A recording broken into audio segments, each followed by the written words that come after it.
भारतीय रेलवे में नौकरी की तैयारी कर रहे युवाओं के लिए एक सुनहरा मौका आया है। रेलवे भर्ती बोर्ड ने सहायक लोको पायलट पदों पर भर्ती के लिए अधिसूचना जारी कर दी है। इस भर्ती अभियान के तहत देश भर के 21 जोनल रेलवे बोर्ड में कुल 9,770 पदों को भरा जाएगा। ऑनलाइन आवेदन प्रक्रिया 12 अप्रैल 2025 से शुरू होगी और 11 मई 2025 तक चलेगी। पहले इसके आवेदन 10 अप्रैल 2025 से शुरू होने थे। आवेदक को rrbapply.gov.in पर जाकर आवेदन कर सकते हैं। 1 या 2 दिन में इस भर्ती का विस्तृत नोटिफिकेशन जारी किया जा सकता है। रेलवे रिक्रूटमेंट बोर्ड ने सहायक लोको पायलट पदों पर कुल 9,770 भर्तियां निकाली हैं। इसके लिए इच्छुक आवेदक 12 अप्रैल से 11 मई तक अप्लाई कर सकते हैं।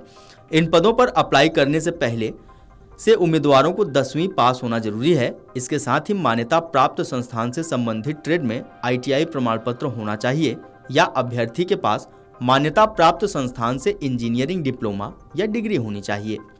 उम्मीदवारों का 1 जुलाई 2024 से कम 18 साल और अधिकतम 30 साल का होना चाहिए, लेकिन OBC, SC, ST और अन्य आरक्षित वर्गों को नियमानुसार आयु में छूट दी जाएगी।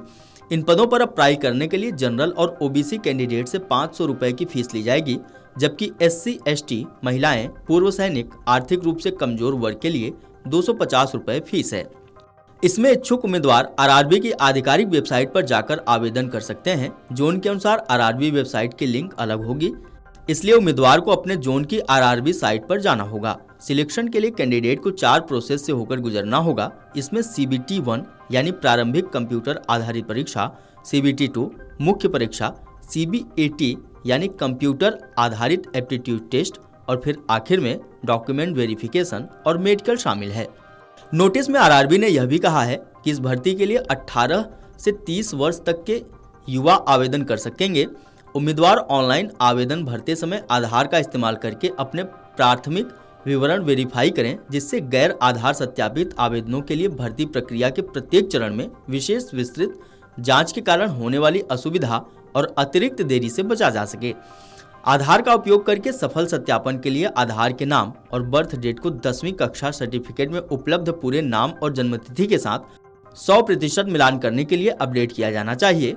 इसी तरह आवेदन भरने से पहले नए फोटो व नए बायोमेट्रिक यानी फिंगरप्रिंट व आइरिस के साथ अपडेट किया जाना चाहिए। जानकारी के अनुसार चयन प्रक्रिया में ये चरण होंगे।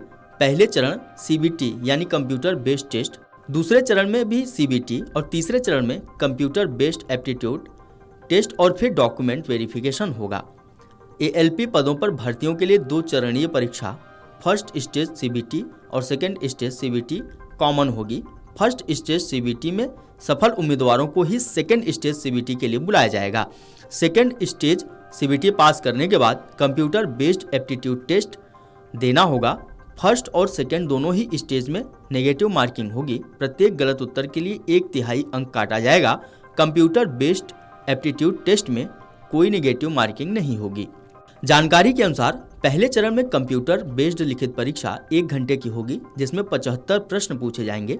परीक्षा क्वालिफाई करने के लिए अनारक्षित श्रेणी के उम्मीदवारों को 40%, OBC उम्मीदवारों को 30%, SC को 30% और ST उम्मीदवारों को 25% अंक हासिल करने होंगे।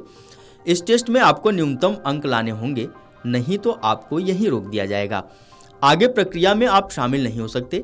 इसमें आपसे maths, reasoning, general science, GK, current affairs से जुड़े प्रश्न पूछे जाएंगे। जानकारी के मुताबिक पहले चरण की परीक्षा क्वालिफाई करने वाले उम्मीदवार दूसरे स्टेज में बैठ पाएंगे। यह परीक्षा 2 घंटे 30 मिनट की होगी। पेपर 2 भागों में बटा होगा, पार्ट A और पार्ट B। पार्ट A के लिए 90 मिनट का समय मिलेगा और इसमें 100 प्रश्न होंगे। इसमें क्वालिफाई करने के लिए भी अनारक्षित श्रेणी के उम्मीदवारों को 40%, OBC उम्मीदवारों को 30%, SC को 30% और ST उम्मीदवारों को 25% अंक हासिल करने होंगे। पार्ट A में math, reasoning, general science, GK, current affairs से जुड़े प्रश्न पूछे जाएंगे। पार्ट B लिखने के लिए 1 घंटे का समय होगा। इसमें कुल प्रश्नों की संख्या 75 होगी।